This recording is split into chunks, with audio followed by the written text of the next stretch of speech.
ان الحمد لله نحمده ونستعينه ونستغفره ونعوذ بالله من شرور انفسنا ومن سيئات اعمالنا من يهده الله فلا مضل له ومن يضلل فلا هادي له واشهد ان لا اله الا الله وحده لا شريك له واشهد ان محمدا عبده ورسوله اما بعد فان خير الحديث كتاب الله وخير الهدي هدي محمد صلى الله عليه واله وسلم وشر الامور محدثاتها وكل محدثة بدعة وكل بدعة ضلالة وكل ضلالة في النار.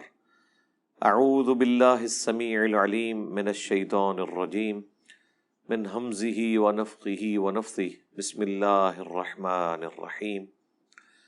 رب اشرح لي صدري ويسر لي امري واحلل عقدة من لساني يفقهوا قولي. بسم الله الرحمن الرحيم. ان الله وملائكته يصلون على النبي يا ايها الذين آمنوا صلوا عليه وسلموا تسليما. اللهم صل على محمد وعلى آل محمد كما صليت على إبراهيم وعلى آل إبراهيم إنك حميد مجيد. اللهم بارك على محمد وعلى آل محمد كما باركت على إبراهيم وعلى آل إبراهيم إنك حميد مجيد. اللهم ربنا آتنا في الدنيا حسنة وفي الآخرة حسنة وقنا عذاب النار.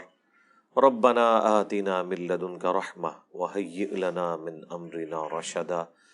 لا إله إلا أنت سبحانك إني كنت من الظالمين. حسبنا الله ونعم الوكيل. يا حي يا قيوم برحمتك أستغيث ولا حول ولا قوة إلا بالله العلي العظيم. آمين. الحمدللہ آج 28 اگست 2022 کو سنڈے کے دن قرآن کلاس نمبر 127 کی انشاءاللہ تعالی اسٹوڈیو ریکارڈنگ ہونے جا رہی ہے. آیت نمبر 182 سورۃ الاعراف کی، اس سے سٹارٹ لیں گے. اب یہ سورۃ الاعراف کنکلوڈ ہونے جا رہی ہے، آخری مراحل میں ہے. بڑی جاندار انداز کے اندر گفتگو ہوتی ہے جب صورتیں کنکلوڈ ہو رہی ہوتی ہیں، بڑے اگریسو انداز کے اندر. پچھلی دفعہ بھی ہم نے صرف 3 آیات کے اوپر پورا اپنا درس قرآن کیا تھا. آج انشاءاللہ تعالی آیت نمبر 182 سے آنورڈ سٹارٹ لیں گے. اعوذ باللہ من الشیطان الرجیم. بسم اللہ الرحمن الرحیم.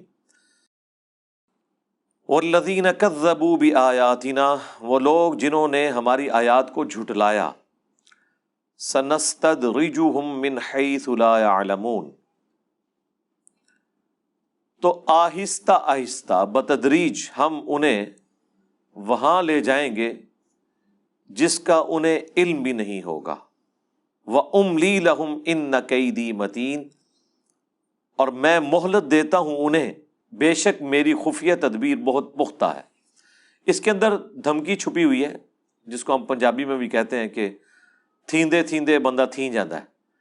تو اللہ تعالیٰ فرما رہا ہے جو میں ڈھیل دیتا ہوں نا اپنے مخالفین کو کہ نبیوں کے مقابلے پہ اپنی چالیں ویسے ہی چلتی رہیں اور وہ اہل ایمان کو اس طریقے سے اذیت کا نشانہ بناتے رہیں اور بظاہر اس وقت ان کے اوپر کوئی عذاب نازل نہ ہو، ان کی زندگی خوشحالی کی گزر رہی ہو، تو یہ میری طرف سے ڈھیل ہوتی ہے اور آہستہ آہستہ میں ان کو ڈھیل دیتا دیتا وہاں تک لے آتا ہوں جہاں سے پوائنٹ آف نو ریٹرن ہے. یعنی یہ بڑا خطرناک معاملہ ہے. ختم اللہ علی قلوبہم وعلی سمعہم وعلی ابصارہم غشاوہ، یہ وہ چیز ہے. دلوں پر اللہ تعالیٰ کی طرف سے مور، آنکھوں پر، کانوں پر. اللہم لا تجعلنا منہم اللہم اہدنا فیمن ہدیت. اولم یتفکروا، کیا اب تک انہوں نے غور و تفکر نہیں کیا، ما بصاحبہم من جنہ، کہ ان کے جو صاحب ہیں یعنی رسول اللہ صلی اللہ علیہ وآلہ وسلم جو ان کی طرف انہی میں سے پیغمبر بنا کے مبعوث کیے گئے ہیں، ان پر کوئی جنوں کا اثر نہیں ہے، وہ مجنون نہیں ہے، دیوانے نہیں ہیں۔ ان ہوا الا نذیر مبین، وہ تو نہیں ہے مگر کھلا ڈر سنانے والے۔ اب ظاہر ہے کہ یہ ماضی میں آلموسٹ 13 سال مکی دور کے موجود ہیں، اس کی بنیاد پہ یہ کہا جا رہا ہے کہ شروع میں جن لوگوں کو یہ وہم لاحق ہو گیا تھا کہ نبی الاسلام کے اوپر کوئی آسیب کے اثرات ہو گئے ہیں، تو اب تو ان کا یہ وہم اتر جانا چاہیے کہ 13 سال آپ کی زندگی کا ایک کریکٹر بھی اب ان کے سامنے ہے اعلان نبوت کے بعد کا، پھر قرآن حکیم میں جو اللہ تعالیٰ کی طرف سے محکم دلائل پیش کیے گئے ہیں وہ بھی سامنے ہے کہ کوئی مجنون شخص تو اس طرح کی باتیں کر ہی نہیں سکتا۔ دنیا میں بھی جو شخص ذہنی توازن کھو بیٹھے یا اس کے اوپر کوئی آسیب کا اثر ہو جائے، جنات کا اثر ہو جائے، تو وہ کچھ عرصے میں ہی پتہ چل جاتا ہے کہ یہ بندہ، اس کا ذہنی توازن درست نہیں رہا، یا اس کے اوپر کوئی ایسی چیز کا اثر ہو گیا جس کی وجہ سے وہ بہکی باتیں کر رہے ہیں۔ لیکن 13 سال کے اندر ایسا کلام کہ شعراء اپنا کلام پھاڑ دیں، فصاحت اور بلاغت کے اندر کوئی شخص ایسے شخص کا مقابلہ نہ کر سکے۔ پھر حد تو حد، صحیح مسلم میں جو ضماد نامی ایک شخص تھا جو جھاڑ پھونک کیا کرتا تھا، عربی میں ضماد کہتے ہیں ضاد کے ساتھ، وہ مکے میں کہیں آیا تو لوگوں نے اسے مشورہ دیا کہ تم رسول اللہ کا علاج کر دو محمد کا، ظاہر ہے وہ تو اللہ کا پیغمبر نہیں مانتے تھے، تو انہوں نے کہا کہ ٹھیک ہے مجھے لے چلو ان کے پاس، اور وہ نبی الاسلام کے پاس آیا اور عرض کی کہ میں علاج کرنا جانتا ہوں آسیب کا، جنات کا، تو اگر آپ چاہیں تو میں آپ کا علاج کر دیتا ہوں۔ بیسیکلی تو علاج کروانے آیا تھا وہ، اللہ نے اس کی قسمت میں ہدایت لکھی ہوئی تھی۔ تو رسول اللہ نے بھی اس بات کو کوئی نیگیٹو نہیں لیا، اس نے کہا کہ آپ بتائیں آپ کیا بات کرتے ہیں۔ تو نبی علیہ السلام نے تو قرآن تو بھی پڑھا ہی نہیں ہے، صرف خطبہ پڑھا، ان الحمد للہ نحمده ونستعینه ونستغفره ونعوذ باللہ من شرور انفسنا ومن سیئات اعمالنا من يهده اللہ فلا مضل له ومن يضلل فلا هادی له واشهد ان لا الہ الا اللہ وحدہ لا شریک له واشهد ان محمدا عبدہ ورسولہ۔ جناب کیا کیفیت طاری ہو گئی اس بندے کے اوپر۔ اس نے کہا جی ذرا ایک بار دوبارہ مجھے سنائے، تو نبی علیہ السلام نے یہی جب کلمات دوبارہ ریپیٹ کیے تو وہ کلمہ پڑھ کے مسلمان ہو گیا کہ یہ جس شخص کے اوپر اس طرح کے اثرات ہوں وہ اس طرح کی باتیں نہیں کرتا ہے، تو بڑا یونیک کلام ہے۔ قرآن نہیں تھا، صرف رسول اللہ کی فصاحت اور بلاغت سنی اس نے۔ تو اب یہ سب کچھ دیکھنے کے بعد ایٹ لیسٹ ان لوگوں کو تو ایمان لے آنا چاہیے تھا جو نبی علیہ السلام کے مخالفین تھے، اور انہوں نے علاج کے لیے اپنی طرف سے ایک بڑا ایکسپرٹ آدمی بھیجا۔ وہ ایکسپرٹ قائل ہو گیا کہ بھائی میں اس فیلڈ کا ایکسپرٹ ہوں، یہ شخص مجنون نہیں ہے۔ جو مجنون آپ کو گمان کر رہے تھے ان کی تو وہ فیلڈ ہی نہیں تھی، وہ تو صرف گالی گلوچ تک تھے، اندازے لگا رہے تھے۔ جو اس فیلڈ کا ایکسپرٹ ہے وہ کہہ رہا ہے کہ نہیں، یہ غیبی کلام ہے، یہ اللہ کا کلام ہے، یہ کوئی انسان نہیں بات کر سکتا اس طرح کی۔ لیکن دیکھیں ہدایت پھر بھی اسی اکیلے کو ہی ملی ہے۔ جس طرح کہ موسیٰ علیہ السلام کے مقابلے پر جادوگر ہی ایمان لے کر آئے، دوسرے جو دیکھنے والے تھے جو ان جادوگروں کو لے کر آئے تھے انہیں ہدایت نہیں ملی۔ ہونا تو چاہیے تھا جب جادوگر ایمان لے آئے کہ یہ جادو نہیں ہے تو تمہیں تو ویسے ہی ایمان لے آنا چاہیے، کیونکہ تمہاری تو فیلڈ ہی نہیں ہے۔ جن کی فیلڈ ہے وہ مان رہے جادو نہیں ہے۔ ہر فیلڈ میں اس فیلڈ کا ایکسپرٹ اس کی ایپیکس کو جانتا ہے۔ جادو زیادہ سے زیادہ کیا کر سکتا ہے ایک جادوگر ہی بتا سکتا ہے نا۔ جب جادوگر کہہ رہے کہ یہ جادو نہیں ہے، تو جو اس فیلڈ کے لوگ نہیں ہیں انہیں تو کم از کم ایمان لے آنا چاہیے، نہیں لے کے آئے۔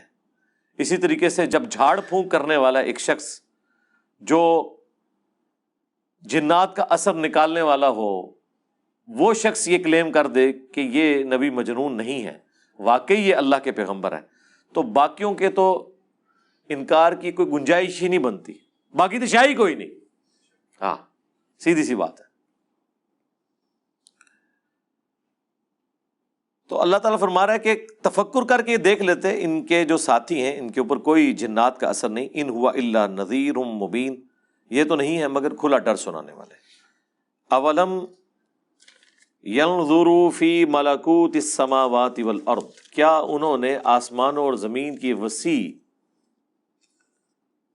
مملکت میں، وما خلق اللہ من شیء، اور جو کچھ اللہ تعالیٰ نے پیدا فرمایا ہے اس میں غور و تفکر نہیں کیا؟ یعنی یہ آج تو آپ اس لیول پہ جا کے اسے دیکھ سکتے ہیں جو اس زمانے میں تو ایک عام کامن آبزرویشن کے اندر چند ایک جاندار تھے. اب تو میرے بھائی سائنس کی برکت سے ہمیں آسمانوں کی وسعتوں کا، کائنات کی وسعت کا، پلانٹس کی تعداد کا، زمین پہ بسنے والی اسپیشیز کا جو کچھ پتہ چلا ہے اس کا تو کروڑواں حصہ بھی اس زمانے کے لوگوں کو نہیں پتا تھا. اس کے باوجود انسان کی عقل دنگ رہ جاتی ہے.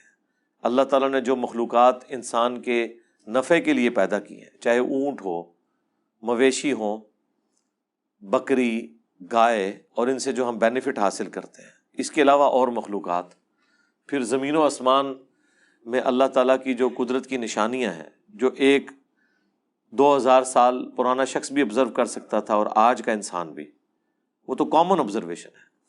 ایک بیج کا 6 ارب گنا بڑا درخت بن جانا، ایک انڈے میں سے چوزے کا نکلنا، ایک تربوز میں سے اتنے بیج نکلنا کہ ہر بیج سے ایک تربوز نہیں کئی تربوز نکل آئے. اور یہ وہ کامن آبزرویشن ہے جو اس زمانے کا انسان بھی کرتا تھا، آج کا انسان بھی. یہ تمام کی تمام چیزیں اللہ تعالیٰ کے ایک ہونے پر گواہ نہیں ہے، کریٹر کے اوپر گواہ نہیں ہے. یہی وہ چیز ہے فرام کریشن ٹو کریٹر، کائنات سے خالق کائنات تک کا سفر. وَأَنْ عَسَىٰ أَن يَكُونَ قَدِ اقْتَرَبَ أَجَلُهُمْ، اور اس میں کہ شاید نزدیک آ گئی ہو ان کی مقررہ مدت. اس پہ بھی غور کریں. اور وہی ہوا ہے کہ بس مکے کی ہجرت کی دیر تھی، مدینے میں غزوہ بدر جب ہوا ہے 2 ہجری کے اندر، تو اللہ تعالیٰ کی طرف سے وہ عذاب کا جو ایک دھمکی والا سلسلہ تھا مکی قرآن میں، اس کی ایگزیکیوشن شروع ہوگی. فَبِأَيِّ حَدِيثٍ بَعْدَهُ يُؤْمِنُونَ، تو اس کے بعد یہ کس اور حدیث کے اوپر ایمان لے کر آئیں گے.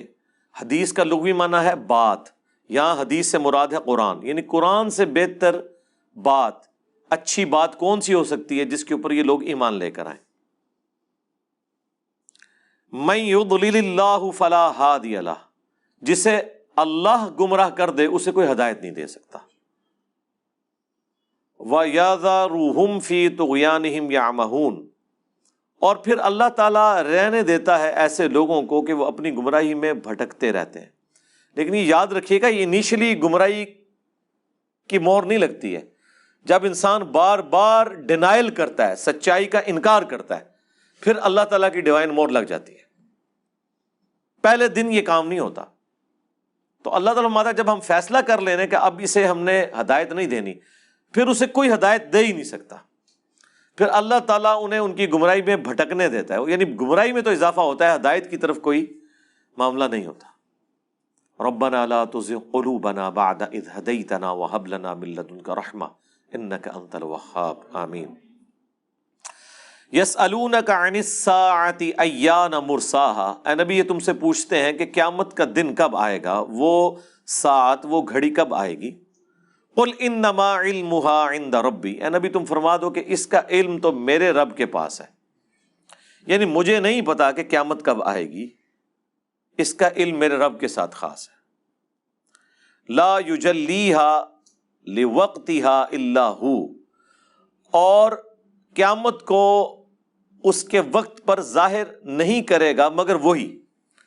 اب یہ بالکل واضح ہے کہ قیامت کب آنی ہے یہ پیغمبر کو بھی نہیں بتایا گیا. قیامت کی نشانیاں بتائی گئی ہیں. اور جو بخاری مسلم میں حدیث ہے، حدیث جبرائیل، جو حضرت جبرائیل علیہ السلام انسانی شکل میں حاضر ہوئے اور جب قیامت کے بارے میں سوال کیا تو نبی علیہ السلام نے کیا فرمایا تھا کہ جو شخص سوال پوچھ رہا ہے جس شخص سے سوال پوچھا جا رہا ہے وہ اس سے زیادہ نہیں جانتا. تو پھر انہوں نے کیا کہا, یا رسول اللہ قیامت کی نشانیاں بتا دیں. تو نبی علیہ السلام نے نشانیاں بتائیں. ثقلت فی السماوات والارض, یہ بہت بھاری حادثہ ہے جو آسمانوں اور زمین پر ہونے والا ہے, یعنی قیامت کا دن. اس سے بڑا تو کوئی حادثہ نہیں ہو سکتا نا. ہم تو حادثہ کہتے ہیں ایک ایکسیڈنٹ کو, کسی دھماکے ہو جانے کو, ایک روٹین سے ہٹ کے ہو جانے والی چیز حادثہ ہے. تو کائنات کا سب سے بڑا جو حادثہ ہے وہ یہ ہے کہ پوری کائنات کی موت ہو جائے گی, اور وہ قیامت کا دن ہے. لا تأتیکم الا بغتہ, وہ تم پر نہیں آئے گی مگر اچانک. ایک تو وہ قیامت ہے جو ہر انسان پہ آنی ہے, جو بخاری مسلم میں حدیث ہے, جو مر گیا اس کی قیامت قائم ہوگی.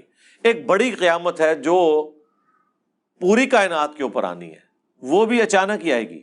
وہ صحیح مسلم میں حدیث ہے کہ ایک خوشبودار ہوا چلے گی, جتنے اہل ایمان ہیں ان کی روح قبض ہو جائے گی اور دنیا میں صرف کافر رہ جائیں گے. پھر وہ خوب نافرمانیاں کریں گے. پھر اچانک ایک دن اپنے اپنے کاموں میں لوگ لگے ہوں گے, اور اللہ تعالیٰ کی طرف سے حضرت اسرافیل علیہ السلام کو حکم ہو جائے گا کہ سور پھونک دے, بس اب فیصلہ ہو جائے گا. اللہم حاسبنا حسابا یسیرا, آمین. یسألونک کأنک حفی عنہا, اے نبی یہ آپ سے یوں سوال کر رہے ہیں جس طرح کہ آپ اس معاملے میں خوب تحقیق کر چکے ہیں. جب آپ کو ہم نے علم دیا گیا, آپ کو نہیں ہم نے بتایا, تو اب جو آپ کے مخالفین آپ سے بار بار یہ بات پوچھ رہے ہیں تو آپ بتا دیں کہ میرا کام تو صرف ڈر سنانا ہے, مجھے نہیں پتا قیامت کب قائم ہونی ہے. قل انما علمها عند اللہ, اے نبی تم فرما دو اس کا علم صرف اللہ کے پاس ہے. ولکن اکثر الناس لا يعلمون, لیکن اکثر لوگ اس بات کو نہیں جانتے. اکثریت حق سے غافل. اکثر کیا, مسلمانوں کا یہ حال ہے. یعنی پوری جو کتاب لکھی ہے انہوں نے جال حق, مفتی احمد یار خان نعیمی صاحب نے, علم غیب والے چیپٹر میں ان سے جب یہ سوال کیا گیا کہ آپ کہتے ہیں کہ نبی کو ہر چیز کا علم دیا گیا, تو قیامت کا انہوں نے کہا ہاں جی قیامت کا بھی دیا گیا. یہ ساری آیات انہوں نے اعتراض میں لکھی ہے. انہوں نے کہا جی اس کا جواب یہ ہے کہ یہ ہو نہیں سکتا کہ ایک شخص اللہ کا محبوب ہو اور اللہ تعالیٰ اسے قیامت کا علم نہ دے. اے دیکھ لو, یعنی یہ تو اسی طریقے سے ہے کہ کرسچنز کہیں کہ یہ ہو نہیں سکتا کہ ایک بندہ بغیر باپ کے پیدا ہو اور اللہ کا محبوب ہو اور اللہ اسے بیٹا نہ بنائے. یہ وہی ہے نا, کولوں گلا. اب اللہ تعالیٰ بار بار ایک آیت کے اندر کس لیول پہ اتر رہا ہے کہ اے نبی تم سے یوں سوال کر رہے ہیں جس نے تم نے تحقیق کر لی ہے, تم کہہ دو کہ میں ڈر سنانے والا ہوں. پھر دوبارہ یہ بات آ رہی ہے کہ آپ کہیں اس کا علم اللہ کے پاس ہے, اللہ جب چاہے گا اسے ظاہر کر دے گا. اب اس میں سے نکالنا کیا ہے؟ سپوز رسول اللہ کوئی سن بھی بتا دے, اس میں سے نکلے گا کیا؟ کیونکہ ہر شخص کی موت کا وقت تو الگ ہے. مجھے تو تب فائدہ ہے جب مجھے میری موت کا وقت بتایا جائے تاکہ میں اپنی لائف پلان کر لوں, اور وہ بھی ساتھ یہ بھی بتایا جائے کہ مرتے دم تک تمہاری صحت بھی اس قابل رہے گی کہ تم اپنے معاملات کو ریوزٹ کر سکتے ہو. اس کی کون گارنٹی دے سکتا ہے؟ کسی چیز کی کوئی گارنٹی نہیں ہے. اب سورۃ الاعراف کی آیت نمبر 188 آ رہی ہے, جو میں نے کہا تھا کہ انتہائی گستاخانہ آیت ہے. یہ ہمارے سب کانٹیننٹ کے جو اسکول آف تھاٹ کے اندر, ایک خاص مکتب فکر کے اندر, وہ اس آیت کے ترجمے کو ہی گستاخی سمجھتے ہیں. مفہوم تو آپ بیان کرنے چھوڑ دیں, صرف احمد ظاہر بریلوی صاحب نے جو اس کا ترجمہ کیا ہے نا وہ اسی کو بیان کرتے ہیں. تو یہ چوک میں کھڑے ہو کر مسلمانوں کے سامنے کوئی بھی شخص اس آیت کا ترجمہ بیان نہیں کر سکتا, کیونکہ مسلمانوں کی اکثریت کے جو عقیدے ہیں وہ اس کے بالکل خلاف ہیں. اور صرف خلاف نہیں ہے, الٹا اس طرح کی باتیں کرنے کو گستاخی شمار کیا جاتا ہے. صرف عقیدہ خلاف بھی ہوتا نا تو کام چل جاتا.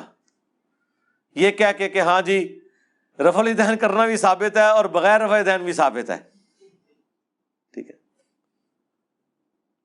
وہ کر لیتے ہیں نا, ٹھیک ہے بھائی آپ ہمیں نہ چھیڑیں ہم آپ کو نہیں چھیڑیں گے. اب قرآن میں اگر ایک عقیدہ بیان ہو تو اب یہ کوئی نہیں کہہ سکتا کہ یہ عقیدہ جو آپ بیان کریں یہ بھی درست ہے اور اس کے مخالف بھی درست ہے, یہ تو کوئی کہہ ہی نہیں سکتا. تو اس کی وجہ سے پھر ان کو غصہ آتا ہے جو اس طرح کی آیات بیان کرتے ہیں. وہ کہتے ہیں آیتاں پڑھ دیں جی. ہمارے یہاں ایک اسٹوڈنٹ تھے, جب نیا نیا ہم نے دعوت کا کام شروع کیا تو ایک کالج کا بچہ تھا, تو اس کے والد جو ہے پریشان ہو کے تو وہ میرے پاس آیا کہ جی آپ نے میرے بچے کو ایسی آیتیں دی ہیں کہ وہ سائیکو ہو گیا. آیتیں ہی دی ہوئی تھی کہ بھئی تیرے فرقے کے جو عقائد و نظریات ہیں وہ قرآن کے خلاف ہے، تو میں نے قرآن کی آیات دیں اور کہا بھی آپ اعلیٰ حضرت کا ترجمہ پڑھ لو. اعلیٰ حضرت سے میں نے تو نہیں گن پوائنٹ پہ اس کا ترجمہ کروایا، آپ اس کا پڑھ لو. سورہ الاعراف کی آیت نمبر 188، قُلْ لَا أَمْلِكُ لِنَفْسِي نَفْعًا وَلَا ضَرًّا، اے نبی تم فرماؤ میں تو اپنی جان کے حق میں بھی کسی نفع اور نقصان کا مالک نہیں ہوں. یعنی میں اپنے آپ کو بھی خود نفع نہیں پہنچا سکتا. اب یہاں ہوتا تو اللہ تعالیٰ کو یہ مشورہ دیتے کہ آپ بریکٹ میں لکھیں مگر اللہ کے اذن سے. عطائی اور ذاتی کے فرق کے ساتھ، مستقل بالذات اور غیر مستقل بالذات کے فرق کے ساتھ، محدود اور غیر محدود کے فرق کے ساتھ، یہ ساری کہانیاں. قُلْ لَا أَمْلِكُ لِنَفْسِي نَفْعًا وَلَا ضَرًّا إِلَّا مَا شَاءَ اللَّهُ، ہاں مگر جو اللہ چاہے. میں مالک نہیں ہوں، مالک کون ہے؟ اللہ. وہ میرے لیے جو چیز نفع من چاہے گا وہ نفع بخش ہوگی، جو میرے لیے وہ نقصان مقرر کر دے گا، جو مجھے تکلیف اس نے دینی ہے وہ وہی دے گا، میں وہ تکلیف ٹال نہیں سکتا. اچھا آپ حیران ہوں گے کہ بعض لوگ اس کے ترجمے میں بھی گڑبڑ کرتے ہیں. وہ کہتے ہیں یہ جو آیا نا کہ اے نبی تم فرماؤ میں اپنی جان کے لیے بھی نفع اور نقصان کا مالک نہیں ہوں الا ماشاء اللہ، لیکن جتنا اللہ نے مجھے اختیار دیا ہوا ہے وہ اس پاس ٹر پندے نے. ہاں مگر جو اللہ چاہتا ہے نا اتنا میں نفع کا مالک ہوں، نقصان کا مالک ہوں اپنا. لیکن قرآن میں تو باطل نہ آگے سے داخل ہو سکتا ہے، نہ پیچھے سے، نہ دائیں سے، نہ بائیں سے. یہ آیت مکمل تو نہیں ہوئی. اس آیت میں اللہ تعالیٰ نے اسے دوسرے انداز میں ہی بیان کر دیا ہے تاکہ کوئی یہ والا مطلب لے ہی نہ سکے. کیسے؟ وَلَوْ كُنْتُ أَعْلَمُ الْغَيْبِ، اگر میں خود سے غیب جان لیتا، میں فورسی کر لیتا کہ مستقبل میں کیا ہونے والا ہے، لَاسْتَكْثَرْتُ مِنَ الْخَيْرِ، تو میں خیر کثیر جمع کر لیتا. وَمَا مَسَّنِيَ السُّوءُ، اور مجھے کبھی کوئی تکلیف نہ پہنچتی. میں پہلے ہی فورسی کر لیتا کہ غزوہ احد میں اس جگہ پہ میرے دانت شہید ہونے ہیں، میں اس جگہ پہ جاتا ہی نہ، میرے دانت شہید ہوتے ہی نہ. اگر مجھے یہ پتا ہوتا کہ یہ 50 تیر اندازوں نے میری حکم عدولی کرنی ہے، ان میں سے 35 نے، اور وہ درہ چھوڑنا ہے اور غزوہ احد کی واضح فتح شکست میں بدل جانی ہے، تو حضور پہلے ہی کہہ دیتے کہ جی مجھے پتا ہے کہ تم یہ درہ چھوڑ دو گے تو تکنا ہوں چھوڑنا نہیں جائے. حضور کو تو نہیں پتا تھا. بخاری کے الفاظ ہیں تم دیکھو کہ چیل اور کوے آ کے ہماری لاشیں اٹھا رہے ہیں، نوچ رہے ہیں، تب بھی تم نے درہ نہیں چھوڑنا. اس سے آگے کوئی شخص کس طرح کسی کو سمجھا سکتا ہے؟ پھر بھی چھوڑ دیا. اور اس کا نقصان صرف امت نے نہیں اٹھایا، نبی الاسلام کے بھی 4 دانت شہید ہوئے، بخاری مسلم میں آیا. اتنا خون بہہ گیا کہ شہادت کی خبر مشہور ہو گئی. اور قرآن میں پھر وہ آیات نازل ہوئیں، وما محمد الا رسول قد خلت من قبلہ الرسل افإن مات او قتل، محمد تو نہیں مگر ایک رسول، ان سے پہلے بھی اور رسول گزر چکے ہیں، اگر یہ مر جائیں یعنی کہ وصال شریف فرما جائیں، یا قتل ہو جائیں یعنی کہ شہید ہو جائیں، تو کیا تم اپنے دین سے الٹے قدم پھر جاؤ گے؟ اور جو کوئی الٹے قدم پھیرے گا وہ اپنا نقصان کرے گا، اللہ کا کوئی نقصان نہیں کرے گا. اور اللہ تعالیٰ شاکرین کو جزا دے گا، یعنی ثابت قدم رہنے والوں کو. تو اب اندازہ کریں کہ نبی الاسلام کے دانت مبارک شہید ہو گئے، غلطی کس کی تھی؟ ساتھیوں کی، صحابہ کی، امت کی. اور وہ غلطی بھگتنی کسے پڑی؟ سب کو، انکلوڈنگ نبی الاسلام کو. ہونا تو چاہیے تھا نبی الاسلام اس تکلیف سے نہ گزرتے. تو مجھے بتائیں جب رسول اللہ صحابہ میں موجود ہوں، اللہ تعالیٰ پھر بھی غلطی کا لحاظ نہ کرے اور اس لیول کے اوپر اس کا جواب دے کہ وقت کا پیغمبر وہ بھی افیکٹ ہی ہو اس کا، تو آج رسول اللہ تو دنیا میں موجود نہیں ہے. آج ہم یہ کیسے کہہ سکتے ہیں کہ یا اللہ اپنی مرضی کی زندگی گزاریں گے لیکن جو کچھ بھی ہے تیرے محبوب کی امت سے ہیں؟ جب محبوب دنیا میں تھے اور ڈائریکٹ دعائیں ان کی ہمارے ساتھ تھیں، تب بھی محبوب کی نافرمانی کرنے کے اوپر نہ صرف ماننے والوں کے اوپر عذاب آیا بلکہ نبی علیہ السلام کو بھی تکلیف سے گزرنا پڑا۔ آج رسول اللہ ہمیں موجود بھی نہیں اور ہم دھڑلے کے ساتھ نافرمانیاں کریں اور امید کریں کہ نبی علیہ السلام کی دعاؤں کا حصہ ہمیں مل جائے گا۔ عقل کام کرتی ہے آپ کی؟ کمپیریزن کروا کے دیکھیں۔ تو اگر میں غیب جان لیتا تو خیر کثیر جمع کر لیتا اور مجھے کبھی کوئی تکلیف نہ پہنچتی۔ ان انا الا نذیر، میں تو نہیں ہوں سوائے اس کے کہ ڈر سنانے والا ہوں، و بشیر لقوم یؤمنون، یا پھر بشارت دینے والا ہوں ان لوگوں کو جو کہ ایمان لے آئیں، بات مان لیں۔ بس دو ہی کام ہوتے ہیں پیغمبر کے، بشیر اور نذیر۔ جو مان لیں انہیں بشارت آخرت کی جنتوں کی، اور جو نہیں ماننے والے انہیں آخرت کا ڈر سنانا۔ جو بغاوت پہ اترے ہوئے ہیں انہیں ڈر سنانا، اور پھر جو ایمان لے آئے انہیں بشارت دینا، یا ایمان والے جو بغاوت پہ اترے ہوئے ہیں انہیں ڈر سنانا، اور پھر توبہ کرنے کی ترغیب دلانے کے لیے آخرت کی نعمتوں کی خوشخبریاں سنانا کہ یوں کر لو گے تو تمہارے ساتھ یہ ہو جائے گا۔ تو یہ میرے بھائیوں، اس کے اندر ایک آیت کے اندر استعانت کا عقیدہ بھی کلیئر ہو گیا کہ کوئی کسی کو نفع نقصان دے ہی نہیں سکتا، تو جب دے نہیں سکتا تو پھر پکار کے کیا کر رہا ہے۔ اور سب سے بڑی ایگزامپل اگر کسی شخصیت کی پیش کی جا سکتی تھی تو وقت کے پیغمبر کی تھی۔ مجھے بتائیں اگر رسول اللہ کا یہ سٹیٹس ہے تو بابت شاہی کوئی نہیں۔ اسی لیے پھر وہ آپ کو کہتے ہیں آپ نے قرآن ڈائریکٹ نہیں پڑھنا، آپ گمراہ ہو جائیں گے۔ اچھا جی انڈائریکٹ پڑھا دیں، لیکن جو قرآن میں لکھا ہوا ہے وہی بتانا ہے۔ ادھے وچ کیڑی شے نکل رہی ہے وہ نہیں دسنی، جیڑی باہروں نظر آ رہی ہے وہ تو دسو نا اللہ دے بندو۔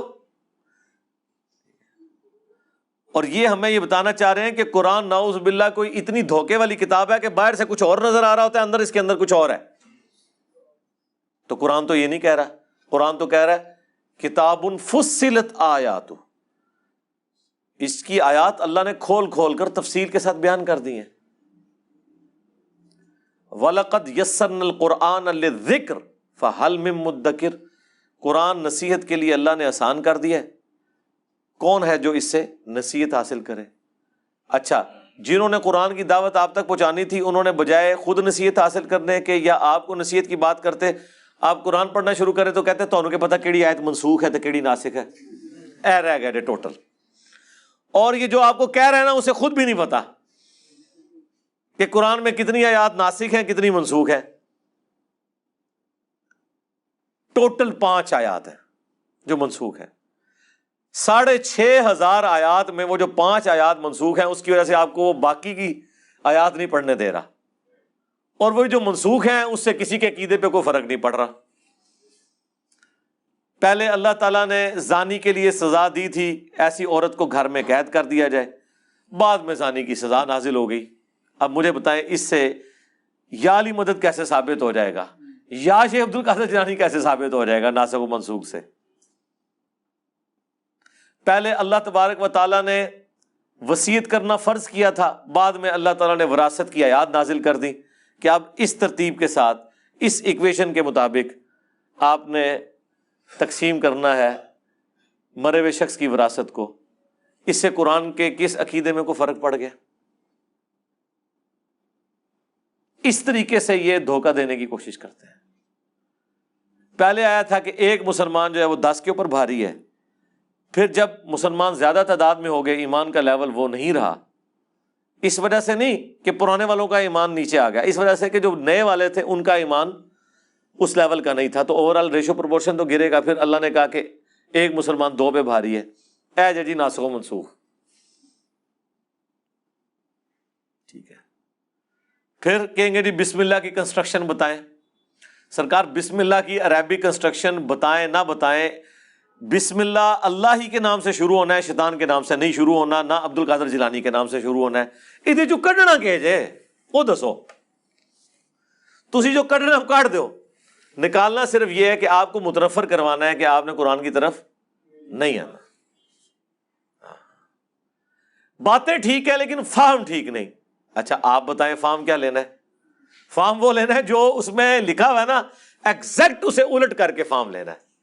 ہمیں پتہ چل گیا ویسے فارم لینا بھی ہمیں آ گیا ہے کہ جو لکھے ہے نا وہ نہیں مننا بالکل. یعنی لکھا ہے نا ایاک نعبد و ایاک نستعین، تو اس کے الٹ چلنا ہے، یہ فہم میں ہوتا ہے. فہم کا مطلب ہے الٹ چلنا ہے ان کی نظر میں. ہاں، اور یہ اس وجہ سے ہے کہ ان کا فہم یہی ہونا چاہیے جو سورۃ الاعراف میں ہی گزر چکا ہے کہ جو لوگ اللہ کی آیات سے روگردانی کرتے ہیں نا، چھٹلاتے ہیں، تو جب وہ ہدایت کا راستہ دیکھتے ہیں نا اس سے روگردانی کرتے ہیں، انہیں وہ گمراہی نظر آتی ہے، اور جب گمراہی کا راستہ دیکھتے ہیں اسے وہ اپنا راستہ بنا لیتے ہیں. جو قرآن میں اللہ نے جگہ جگہ کہا کہ شیطان نے ان کے برے اعمال ان کی نظروں میں سنوار دیے ہیں. تو یہ حالت ہے جی. کس کس چیز کا رونا رویا جائے. علم الغیب کے اوپر میں نے تفصیلی ویڈیو مسئلہ 6A اور B علم الغیب سے متعلق فرقہ وارانہ نظریات کا تحقیقی جائزہ وہ ریکارڈ کروا دیا، وہ آپ دیکھ سکتے ہیں. کئی سال پہلے میں ایک بریلوی عالم کے پاس بیٹھا ہوا، تو میں نے ان کے سامنے وہ حدیث بیان کی مسند احمد کی، اور امام بخاری کی کتاب الادب المفرد میں ہے. ایک شخص نے کہا یا رسول اللہ ما شاء اللہ و شئت، اے اللہ کے رسول جو اللہ چاہے اور جو آپ چاہیں. تو نبی الاسلام نے فرمایا اجعلتنی للہ ندا، کیا تو نے مجھے اللہ کے مقابلے پہ کھڑا کر دیا؟ ابھی میں نے حدیث اتنی بیان کی ہے نا، تو وہ مولانا صاحب کہتے ہیں جی آپ اس کا مطلب کیا لے رہے ہیں؟ میں نے کہا جو ہے وہی مطلب لے رہے ہیں. کہتے ہیں نہیں یہ مطلب نہیں اس کا مطلب یہ ہے کہ نبی علیہ السلام پوچھ رہے تھے کہ مجھے آپ نے اللہ تو نہیں بنا دیا ہوا؟ یعنی اگر اللہ بنا کے مجھے کہہ رہے ہو نا جو اللہ کی مرضی اور جو نبی آپ کی مرضی، پھر تو ہے شرک. اور اگر اللہ بنائے بغیر پھر خیر ہو. میں کہا رکو ذرا صبر کرو، ابھی حدیث مکمل نہیں ہوئی ہے. حدیث کے اگلے الفاظ اس کی حفاظت کرتے ہیں، جس طرح اس آیت کے اگلے الفاظ نے حفاظت کی کہ اگر میں خود سے غیب جان لیتا تو میں خیر کثیر جمع کر لیتا اور مجھے کبھی کوئی تکلیف نہ پہنچتی. غیب وہی ہے جو اللہ بتا دیتا ہے، جب نہیں بتاتا تھا نہیں پتا ہوتا تھا. اگلے الفاظ اس حدیث میں یہ ہیں قل بل ما شاء اللہ وحدہ، بلکہ کیا ہے جو اکیلا اللہ چاہے. اب ان الفاظ نے وہ معاملہ ہی ختم کر دیا کہ جی اللہ سمجھتے ہوئے نہیں کہہ سکتے، بغیر اللہ سمجھ. رسول اللہ نے تو کہہ دیا تم کو اکیلے اللہ جو چاہے. ہونا چاہیے تھا وہاں نبی علیہ السلام فرماتے ہیں کہ نہیں اس طرح کر لو، مستقل بذات غیر مستقل بذات، عطائی ذاتی محدود غیر محدود. کنیاں کہانیاں انہوں نے بنائی ہیں، اندازہ کرو. تو وہ مولوی خاموش ہو گیا، اس کے پاس جواب نہیں تھا. میں نے کہا یار یہ تم لوگ کیا کرتے ہو اللہ کے بندو. پھر وہ جو مسلم کی حدیث ہے، ایک جو صحابی خطبہ دیتے ہوئے کہہ رہے تھے من یطع اللہ ورسولہ فقد رشد، جو اللہ رسول کی اطاعت کرے وہ کامیاب ہو گیا. ومن یعصہما، اور جو ان دونوں کی نافرمانی کرے فقد غوا، تو وہ بہک گیا بے شک. جملہ بالکل درست تھا کانٹیکسٹ میں کہ جو اللہ اور اس کے رسول کی اطاعت کرے وہ کامیاب ہوا، اور جو ان دونوں کی نافرمانی کرے وہ بہک گیا. کانٹیکسٹ میں جملہ بالکل درست تھا، لیکن نبی علیہ السلام نے فرمایا بئس الخطیب انت، کتنا برا خطیب ہے تو کیا ومن یعص اللہ ورسولہ فقد غوا، جو اللہ رسول کی نافرمانی کرے وہ گمراہ ہوا. تو نے یہ کیوں کہا کہ جو ان دونوں کی کرے؟ صرف وہ کہتا نا ان دونوں کی، پھر بھی کچھ چانسز تھے. جب وہ یہ کہہ چکا کہ جو اللہ رسول کی اطاعت کرے وہ کامیاب ہوا اور جو ان دونوں کی نافرمانی کرے وہ گمراہ ہوا، تو کانٹیکسٹ میں جملہ بالکل درست تھا. وہ اللہ رسول کو پہلے الگ کر چکا ہوا تھا، لیکن نبی علیہ السلام نے کہا دوبارہ بھی الگ کرنا ہے. ہائے ہائے ہائے، یہ امام الموحدین ہی کہہ سکتے ہیں. اور یہ حدیث ابو داؤد میں ہے، وہاں تو آگے الفاظ ہیں قم اذهب، اٹھ اور نکل جائے ادھر سے، یعنی میٹھے انداز میں فرمایا. توحید تو پھر میٹھے انداز میں نہیں ہوتی نا. مولانا اسحاق صاحب والی بات کہ بھائی جب توحید بیان ہوئے گی تو گستاخی تو آٹومیٹکلی ہو جائے گی. توحید میں یہ تو نہیں کہا جائے گا کہ اللہ نال بابے بھی ہوندے نے. توحید میں تو ہوتے ہی ہے کہ اللہ ہے اور کوئی چیز نہیں ہے، تو گستاخی تو آٹومیٹکلی ہو جاتی ہے. اسی طریقے سے یہ مولانا اسحاق نے تو اتنا ہی فرمایا تھا، اس میں نے ویلیو ایڈیشن کی ہے کہ جب حدیث بیان کی جائے گی نا، جب نبی علیہ السلام کی بات کی جائے گی تو بابوں کی گستاخی آٹومیٹکلی ہو جائے گی، کیونکہ بابے تو بالکل الٹ بات کر کے گئے ہیں.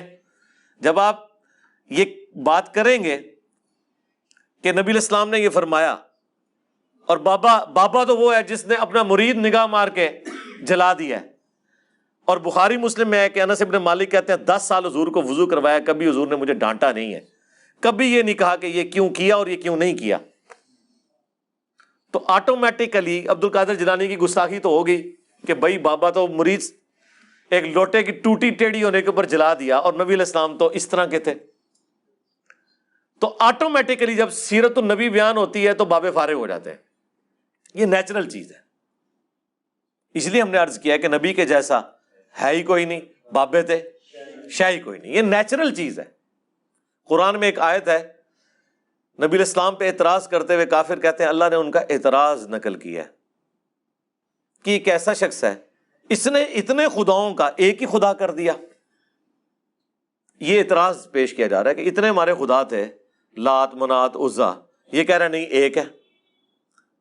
ہمارے کیس میں یہ اعتراض ایسے بن گیا کہ یہ کیا ہوا کہ اتنے بابے ختم کر کے ایک ہی بندے کی بات کر رہا ہے جس کی قبر مدینے میں صلی اللہ علیہ وآلہ وسلم. ٹھیک ہے, تو بیماری وہی ہے, مختلف شکل میں نظر آتی ہے آپ کو. اس آیت پہ تو خیر اور بھی بولا جا سکتا تھا, یہ متقاضی تھی کہ میں اس کے اوپر تفصیلی گفتگو کرتا. هو الذی خلقکم من نفس واحدہ, وہی اللہ ہے, وہی خدا ہے جس نے تمہیں ایک جان سے پیدا کیا. وجعل منہا زوجہا, اور اسی میں سے اس کا جوڑا سیدہ حوا کو پیدا کیا. لیسکن الیہا, تاکہ تم اس سے اطمینان سکون حاصل کرو. یہ یعنی اللہ تعالیٰ نے میاں بیوی کا جو ریلیشن شپ ہے یہ ایسا غیر معمولی رشتہ رکھا ہے کہ خونی رشتہ نہیں ہوتا, اس کے باوجود اللہ تعالیٰ پیار محبت ڈال دیتا ہے, ایک دوسرے کا سکون کا ذریعہ بن جاتا ہے. فلما تغشاہا, اور جب مت ڈھانپ لیتا ہے اسے. دیکھیں کتنے کنٹرول الفاظ کے اندر ایک چیز کو بیان کیا جا رہا ہے. یہ ہے اسلام کا سیکس ڈسپلن. حملت حملا خفیفا, تو وہ عورت اس کی وجہ سے پریگننٹ ہو جاتی ہے اور شروع میں وہ حمل ہلکا ہوتا ہے. فمرت بھی, اور وہ پھر اس کے ساتھ چلتی پھرتی ہے. لیکن جب وہ پریگنینسی میچور ہوتی ہے, فلما اثقلت, جب وہ بوجھل ہو جاتی ہے, یعنی جب وہ ڈلیوری کا وقت قریب آتا ہے, تو پھر کیا ہوتا ہے, دعوا اللہ ربہما, تو وہ دونوں میاں بیوی اپنے رب کے حضور دعا کرتے ہیں, لئن آتیتنا, اگر تو نے ہمیں عطا کی یعنی اولاد, صالحا, بالکل ستھری تندرست, لنکونن من الشاکرین, تو ہم ضرور تیرا شکر ادا کریں گے. لیکن ہوتا کیا ہے, فلما آتاہما, جب اللہ تعالیٰ ان دونوں کو عطا کر دیتا ہے صالحہ تندرست اولاد, جعلا لہ شرکاء فیما آتاہما, تو وہ اس اولاد کے اندر اللہ کے مقابلے پر اور ہستیوں کو شریک کرنا شروع کر دیتے ہیں جو کہ اللہ نے عطا کی ہوئی چیز ہے. ایک تو ہے نا, کوئی شخص کہتا ہے کہ فلاں شخص کی دعا لگ گئی مجھے, یہ تو ٹھیک ہے, دعا کا تو مطلب یہ ہے کہ اس نے بھی اللہ سے مانگا ہے, اللہ سے لے کے نہیں دیا. نا نا نا نا نا, یہ نہیں ہو سکتا. وہ سورہ شورا میں اللہ نے فرمایا جسے چاہتا ہوں بیٹے دیتا ہوں, جسے چاہتا ہوں بیٹیاں دیتا ہوں, جسے چاہتا ہوں دونوں دیتا ہوں, اور جسے چاہتا ہوں بے اولاد رکھتا ہوں. نبی علیہ السلام کی بھی سوائے سیدہ ختیجہ کے ساری بیویاں بے اولاد ہیں. ایک ماریہ قبطیہ سے ابراہیم پیدا ہوئے, باقی تو کسی عورت کی کوئی اولاد نہیں ہوئی ہے. تو کیا عورت کو اولاد کی خواہش نہیں ہوتی ہے؟ لیکن نہیں, سیدہ عائشہ کی تو کوئی اولاد ہونی چاہیے تھی نا لاجیکلی, کہ جنہوں نے رسول اللہ کے بعد 47 سال اس حجرے میں اکیلے زندگی گزارنی ہے, اس حجرے کے اندر جہاں ان کی یادیں ہیں اپنے خاوند کے ساتھ, اور جو وقت کا پیغمبر بھی ہے, وہ 47 سال کئی صدیاں ہیں جو حضرت عائشہ نے گزاری ہیں. آپ سوچ نہیں سکتے اس جدائی کو, اس غم کو. تو ایک بڑھاپے کا سہارا مل جاتا, وہ اللہ کی مرضی ہے بھائی, کون کس کو. وہ کہتے ہیں جی لوح محفوظ پہ دیکھا عبد القادر جیلانی نے تو اس کی قسمت میں کوئی اولاد نہیں تھی, اپنے کھاتے میں سے 7 بیٹے دے دیے. ہاں, اب مجھے بتائیں, آپ تو اس بات کو رو رہے ہیں کہ یہ غیر اللہ کو اللہ کے ساتھ شریک ٹھہرا رہے ہیں. نہ نہ سرکار, گل ود گئی ہے, یہ تو اللہ کے اوپر لے گئے ہوئے ہیں. شریک تو تب ٹھہراتے ہیں نا جب کہتے ہیں کہ یہ بھی دیتے ہیں اور وہ بھی دیتے ہیں. وہ کہتے ہیں اللہ نے تو اس میں کوئی حصہ نہیں رکھا تھا, انہوں نے وہ حصہ لے کے دے دیا خود سے.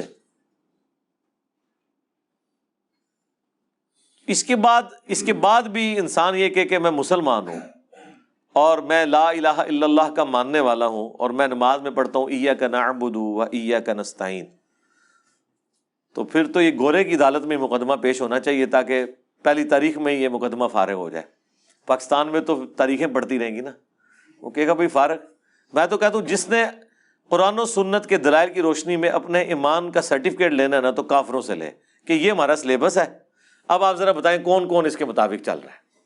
آپ کا کیا خیال ہے کہ قرآن پڑھنے کے بعد پہلے صفحے میں ہی عاشقان رسول تے سارے فارغ ہو گئے پاکستان دے, ہاں, جو انہوں نے عقیدہ کلیم کیا ہوا ہے نبی الاسلام کے بارے میں. اور یہ کوئی حیران کن بات نہیں ہے. اب بعض اوقات لوگ سوچ رہے ہوں گے کہ یار یہ کیسے ہو سکتا ہے کہ ایک بندہ حضور کے لیے جان دینے کے لیے تیار ہے اور اس کا عقیدہ ہی خراب ہے. جی ہو سکتا ہے, کیونکہ ان سے زیادہ لوگ کرسچنز ہیں جو حضرت عیسیٰ علیہ السلام کے لیے جان دینے کے لیے تیار ہیں, اور وہ اس سے آگے بڑھے ہوئے ہیں کہ انہوں نے جیزس کرائسٹ کو اللہ کا بیٹا تسلیم کر لیا ہے, جو کہ ان کے نزدیک بھی کفر ہے. اگر 2.25 ارب کرسچنز شرک کر سکتے ہیں تو 15, 20, 25 کروڑ بریلوی شرک نہیں کر سکتے, اور تو شاہی کوئی نہیں. یعنی کیتھولک اور پروٹیسٹنٹ ملا کے 2.25 ارب عیسائی کیا کلیم کر رہے ہیں؟ یا حضرت عیسیٰ کو اللہ کا بیٹا کہہ رہے ہیں کرسچنز جو ہیں کیتھولک, اور جو پروٹیسٹنٹ ہیں وہ کیا کہہ رہے ہیں؟ وہ اللہ ہے. تو حضرت عیسیٰ علیہ السلام کی محبت میں ہی کر رہے ہیں نا. اس پہ میری ایک ویڈیو دیکھ لیں. مجھے تم سے شرک کا خدشہ نہیں, مجھے تم سے شرک کا خوف نہیں, جو انہوں نے آؤٹ آف کانٹیکسٹ چیزیں پیش کی ہیں. تو اللہ تعالیٰ فرماتا ہے اولاد ہم دیتے ہیں, یہ شریک کر دیتے ہیں. فتعال اللہ عما یشرکون, تو اللہ کی ذات بہت بلند ہے اس شرک سے جو یہ کر رہے ہیں. کسی کو یہ ٹینشن نہ ہو جائے کہ اتنا توحید کے اوپر جو اللہ تعالیٰ زور دے رہا ہے تو کوئی اللہ تعالیٰ کی کوئی چیز ٹیک پہ لگی ہوئی ہے. نہیں جی, اللہ کو کوئی فرق نہیں پڑتا. جو جتنا مرضی شرک کرے اللہ کو آلودہ نہیں کر سکتا. اللہ کی شان بہت بلند ہے. سبحان ربک رب العزت عما یصفون وسلام علی المرسلین والحمد للہ رب العالمین. ایشرکون ما لا یخلق شیئا وہم یخلقون, کیا شریک بنا رہے ہیں انہیں جس نے پیدا نہیں کیا کسی بھی چیز کو, الٹا وہ چیزیں خود پیدا ہوئی ہیں. اب چاہے یہ انبیاء کے بارے میں کلیم ہو یا بتوں کے بارے میں, دونوں ہی پیدا ہوئے ہیں نا. بت بھی انسان خود تراشتا ہے, پیغمبر نے اپنے آپ کو خود تو نہیں پیدا کیا, اللہ نے اسے پیدا کیا. اس کا بھی دنیا میں آنے کا وہی ذریعہ بنایا جو باقی انسانوں کا. تو اللہ تعالیٰ ہمارا جو خود پیدا ہوا ہے اس کو اس شخصیت اس ہستی کے ساتھ اس کے مقابلے پہ کھڑا کر رہے ہو کہ جو لم یلد ولم یولد ہے. وَلَا يَسْتَطِيعُونَ لَهُمْ نَصْرًا وَلَا أَنفُسَهُمْ يَنصُرُونَ, اور وہ ہستیاں جن کو یہ کلیم کیے ہوئے ہیں وہ طاقت ہی نہیں رکھتے انہیں کوئی مدد پہنچانے کی, اور نہ وہ اپنی مدد خود کر سکتے ہیں. آپ یہ باتیں کر رہے ہو, کہہ رہی ہے بتاں کے بارے گل ہو رہی ہے جی, ٹھیک ہے جی, باقیوں نے اپنی مدد خود کر لی ہے. جب درباروں پہ بم پھٹ رہے تھے تو کس بابے نے باہر نکل کے بم پکڑا ہے؟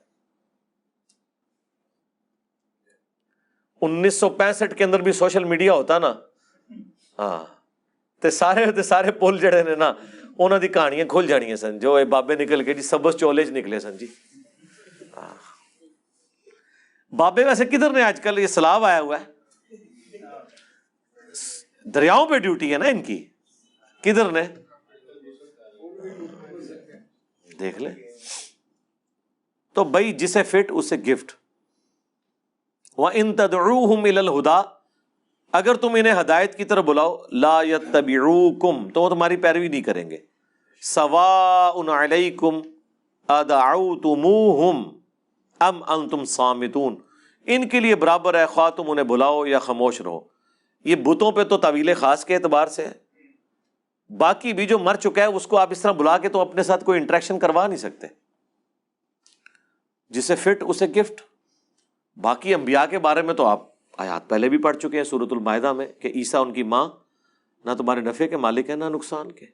وہاں تو اللہ تعالیٰ نے مینشن بھی کر دیا یہاں نبی علیہ السلام کے لیے بھی سورۃ الاعراف کی آیت نمبر 188 میں آ گیا کہ میں اپنی جان کے لیے نفع نقصان کا مالک نہیں ہوں.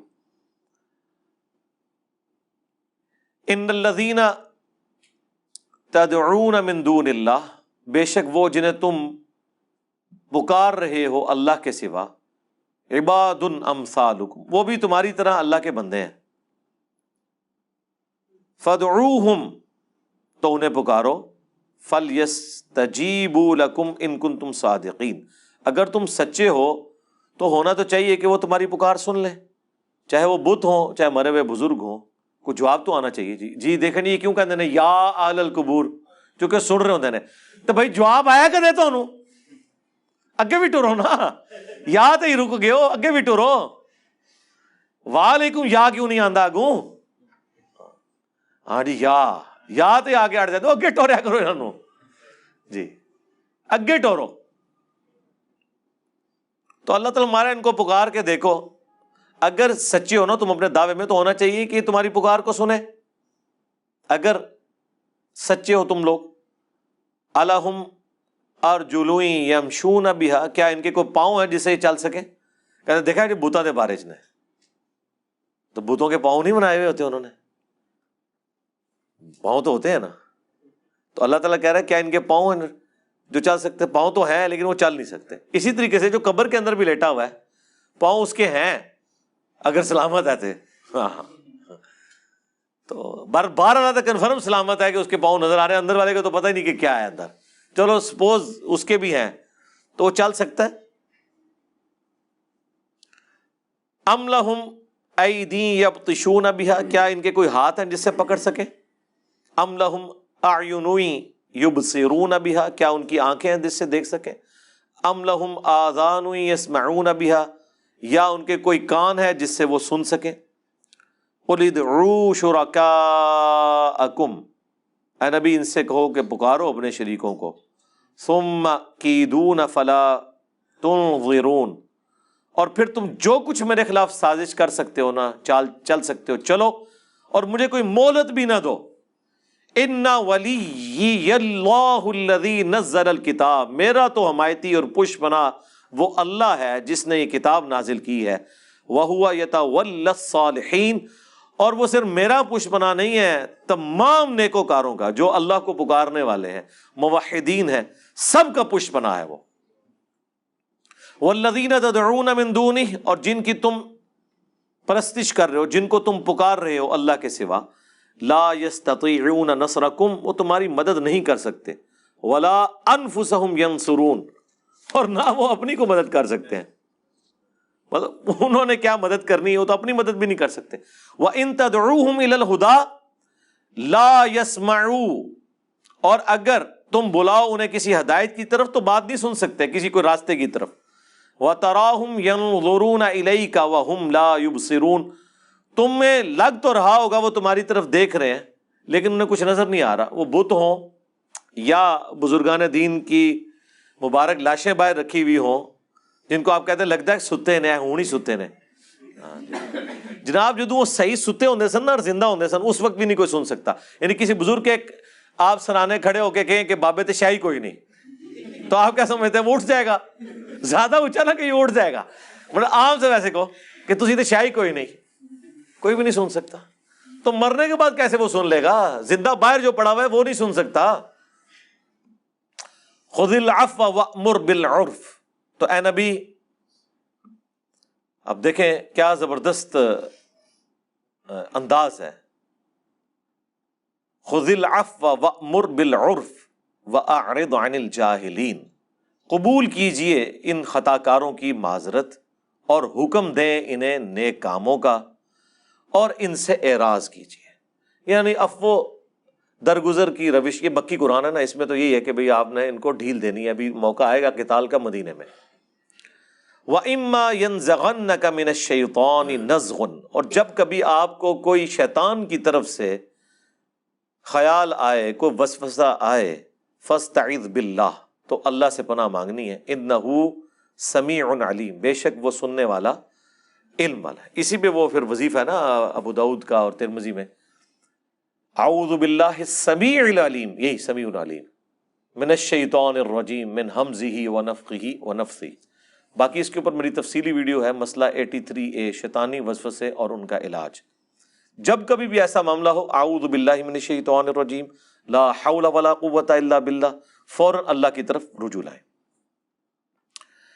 ان الذین اتقوا اذا مسهم طائف من الشیطان، بے شک جو تقوی کی روش اختیار کرنے والے لوگ ہیں، جب انہیں شیطان کبھی چھوتا ہے کسی خیال سے، تذکروا، فوراً خدا کو یاد کرتے ہیں، فاذا هم مبصرون، تو ان کی آنکھیں کھل جاتی ہیں. جیسے ہی اللہ کا ذکر آئے گا شیطان بھاگ جائے گا. سیدھی سی بات ہے.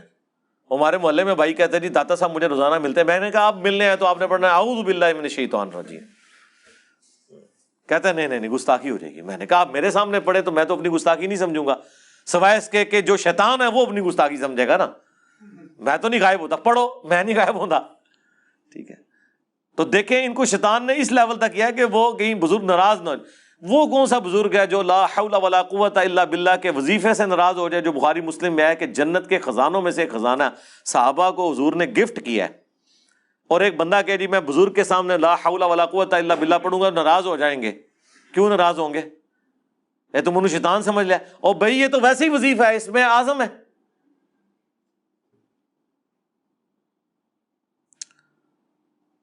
وَإِخْوَانُهُمْ يَمُدُّونَهُمْ فِي الْغَيِّ، اور شیطانوں کے بھائی جو ہے نا وہ کھینچ کر لے کے جاتے ہیں ان شیاطین کو گمراہی کی طرف. ثُمَّ لَا يُقْصِرُونَ، پھر کوئی کسر نہیں چھوڑتے. پنجابی چ بھی آیا کہ کوئی کسر نہیں رہنے دیتی، یہ عربی جو ہے، پھر کوئی کوتاہی نہیں کرتے، پھر پہنچا کے آتے ہیں وہ شیاطین وہاں پہ ان کو. ظاہر ہے جب آپ خدا سے روگردانی کریں گے، جو سورہ الزخرف میں ہے کہ جو رحمان کے ذکر سے روگردانی اختیار کرتا ہے اللہ تعالیٰ اس پہ شیطان مسلط کر دیتا ہے جو اس کا ساتھی بن جاتا ہے. وَإِذَا لَمْ تَأْتِهِمْ بِآيَةٍ، اور اے محبوب جب آپ ان کے پاس کوئی معجزہ نہیں لے کے آتے نا، ان کا منہ مانگا، بِآيَةٍ قَالُوا لَوْ لَجْتَبَيْتَهَا، تو کہتے ہیں کہ تم خود سے کوئی آیت بنا کے کیوں نہیں لے آتے. اس کا ایک معنی یہ بھی ہے کہ جب کچھ عرصہ قرآن نازل نہیں ہوتا تو یہ کہتے ہیں آپ خود سے ہی کو بنا لیتے. اتنا عرصہ ہوا ہے بھائی تمہارے پاس کوئی فرشتہ نہیں آیا، میں نے مذاق بنایا ہوا تھا. قُلْ إِنَّمَا أَتَّبِعُ مَا يُوحَى إِلَيَّ مِن رَبِّي، اے نبی تم فرماؤ میں تو نہیں سوائے اس کے کہ خود اتباع کرنے والا ہوں اس کا جو میرا رب میری طرف وحی کرتا ہے. هَذَا بَصَائِرُ مِن رَبِّكُمْ، یہ ہے روشن دلائل، آنکھیں کھولنے والے تمہارے رب کی طرف سے. وَهُدًى وَرَحْمَةٌ لِّقَوْمٍ یؤمنون، ہدایت اور رحمت اس قوم کے لیے جو بات کو ماننا چاہے. یعنی نبی علیہ السلام کو بھی کہا جا رہا ہے کہ آپ کا کام صرف پہنچا دینا ہے، یہ آپ کا مذاق بھی اڑائیں گے، آپ کا کام ہے دعوت دیں، جس نے ہدایت قبول کرنی ہے وہ کر لے گا. اب ایک اور مشہور آیت آ رہی ہے جس کے اوپر میرا پورا لیکچر بھی ہے، نیو فاتحہ خلف الامام کے نام سے آپ دیکھ لیں. وَإِذَا قُرِئَ الْقُرْآنُ فَاسْتَمِعُوا لَهُ، اور جب کبھی قرآن کی تلاوت کی جائے تو غور سے اسے سنا کرو. وَأَنصِتُوا، اور خاموش ہو جایا کرو. لَعَلَّكُمْ تُرْحَمُونَ، تاکہ تم پر رحم کیا جائے. اب یہ آیت ایک پورا مقدمہ رکھتی ہے، وہ میں نے بیان کر دیا ہے. صحیح مسلم میں حدیث ہے، امام اس لیے بنایا جاتا ہے کہ تم اس کی پیروی کرو. جب وہ اللہ اکبر کہے تم اللہ اکبر کہو، جب وہ قرات شروع کرے تم خاموش ہو جاؤ، جب وہ وَلَضَّالِّينَ کہے تو تم آمین کہو. یعنی یہاں پھر قرات سے مراد ہے سورۃ الفاتحہ. تو جہری نمازوں میں امام کی قرات آپ نے سننی ہے. اس کے بعد وہ رکوع میں جانے سے پہلے سکتہ کرے گا جس میں آپ فاتحہ پڑھیں گے. اگر وہ سکتہ نہیں کرتا تو آپ کا سن لینا کافی ہے. یہ ایک پورا تفصیلی ایک ٹاپک ہے، نیو فاتحہ خلف الامام، امام کے پیچھے فاتحہ پڑھنا. اس میں اہل حدیث ایک ایکسٹریم پہ ہیں، حنفی دوسری ایکسٹریم پہ. میں نے درمیان کا موقف اسی آیت کے کانٹیکسٹ میں بیان کیا تھا. نماز کے علاوہ بھی جہاں پر بھی قرآن پڑھا جا رہا ہو، بشرطے کہ وہاں پہ قرآن سننے کے لیے لوگ بیٹھے ہوئے ہیں. یہ نہیں کہ یہاں آپ اپنا کام کر رہے ہیں اور ایک بندہ آگے ادھر کیسٹ اونچی آواز میں کوئی تلاوت کی لگا دیتا ہے، وہ کوئی پابند نہیں آپ سننے کے. یا امام مسجد نے اسپیکر میں لگا لیے، کوئی پابند نہیں آپ سننے کے. سیدھی سی بات ہے. کس چیز کی پابندی ہے؟ یہ تو زبردستی ہے. ٹھیک ہے. تو قرآن جب پڑھا جائے اسے غور سے سنا کرو، خاموشی اختیار کیا کرو. قرآن کا پروٹوکول ہے تاکہ تم پر اللہ رحم کرے. وَاذْكُرْ رَبَّكَ فِي نَفْسِكَ، اور اپنے رب کو اپنے دل میں عاجزی کے ساتھ، تضرعا وخیفتا ودون الجہر من القول، نفس کے اندر عاجزی کے ساتھ ڈرتے ڈرتے، زبان سے بھی اونچی آواز سے بھی اور بغیر آواز کے بھی، دونوں حالتوں میں، یعنی ذکر خفی بھی اور ذکر جہری بھی۔ وہ اللہ نے دیکھ لیں جہرن نمازیں کون کون سی رکھ دی ہیں، مغرب عشاء اور فجر، اور زور اثر کو سرن رکھا ہے، اور عشاء میں بھی آخری 2 رکھتے ہیں سرن ہے، مغرب کی آخری رکعت سرن۔ ٹوٹل 17 رکھتے ہیں فرض نماز کی، ان میں سے 6 جہری ہیں، باقی 11 جو ہیں وہ سرن ہے۔ یعنی یہ پسندیدہ ہے کہ آپ نے آہستہ آواز میں ذکر کرنا ہے، اس میں بھی زبان کا ذکر افضل ہے۔ سنن ابن ماجہ میں حدیث ہے، صحیح بخاری میں یہ تعلیقاً امام بخاری بھی لے کے آئے کہ میں اپنے بندے کے ساتھ ہوتا ہوں جب وہ میرا ذکر کرتا ہے اور میرے ذکر کی وجہ سے اس کے ہونٹ ہل رہے ہوتے ہیں۔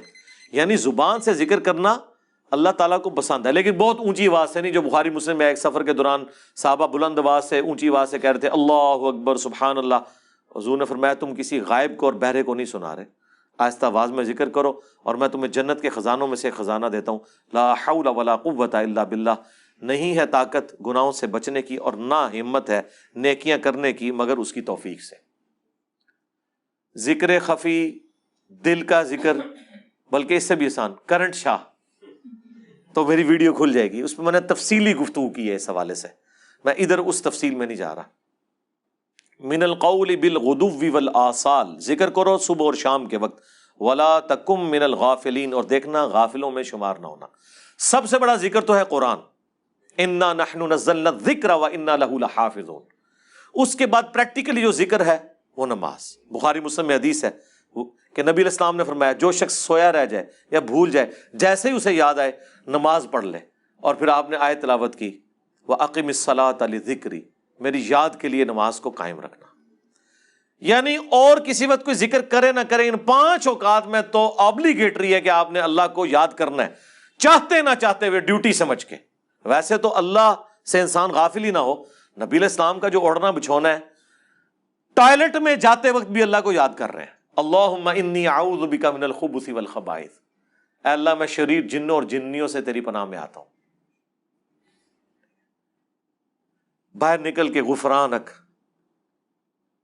سوتے وقت دعا ہے اللہم بسمک اموت و احیا، جاگتے وقت الحمدللہ الذی احیانا بعد ما اماتنا و الیہ النشور، ہر کام شروع کرنے سے پہلے بسم اللہ، مسجد میں جانے کی دعا، مسجد سے نکلنے کی دعا، ہر جگہ اللہ کا ذکر۔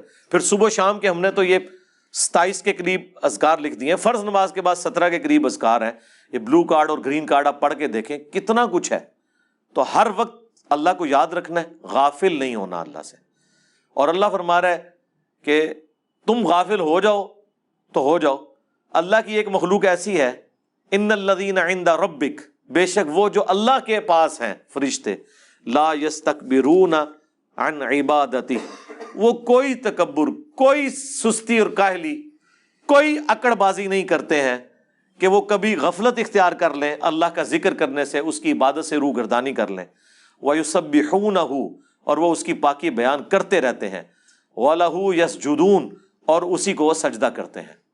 اللہ اکبر۔ یہ ٹو باؤ ڈاؤن بھی کر لینا کافی ہے، مسئلہ نمبر 119 میرا سجدہ تلاوت کے اوپر آپ دیکھ لیں۔ اور تسبیح کیا کرتے ہیں، وہ بخاری مسلم میں حدیث ہے کہ فرشتوں کی تسبیح کیا ہے، سبحان اللہ وبحمدہ سبحان اللہ العظیم۔ تو اللہ تعالیٰ ہمارا ہے کہ فرشتے تو غافل نہیں ہوتے، وہ تو کریں گے، یہ بھی ہمارا وہم نکالنے کے لیے، ورنہ اللہ کو تو فرشتوں کی بھی عبادت کی حاجت نہیں ہے۔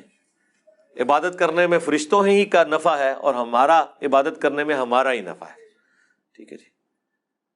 تو یہاں پہ ماشاء اللہ تعالیٰ ہماری یہ سورۃ الاعراف، یہ آپ سمجھیں ایک بہت بڑا ایک مائل سٹون تھا۔ یہ 2 صورتیں جو ہے نا، سورۃ الانعام اور سورۃ الاعراف، یہ کمال کی صورتیں ہیں جوڑے کی شکل میں۔ الحمدللہ ہمارا یہاں پر مکی قرآن کا بڑے والا پورشن الحمدللہ کمپلیٹ ہوا ہے۔ اب انشاءاللہ ہم مدنی جنت میں داخل ہوں گے انشاءاللہ، سورۃ الانفال سے انشاءاللہ اگلی کلاس سٹارٹ کریں گے۔ اللہ تعالیٰ سے دعا ہے جو حق بات کہی اللہ تعالیٰ ہمارے دلوں میں راسخ فرمائے، اگر جذبات میں میرے منہ سے کوئی بات غلط نکل گئی تو اللہ تعالیٰ ہمارے دلوں سے معاف کر دے، ہمیں معاف بھی فرما دے، ہمیں کتاب و سنت کی تعلیمات پر عمل کر کے دوسرے بھائیوں تک پہنچانے کی توفیق عطا فرمائے۔ سبحانک اللہم و بحمدک، اشہد ان لا الہ الا انت، استغفرک و اتوب الیک، وما علینا الا البلاغ المبین۔ جزاکم اللہ خیرا۔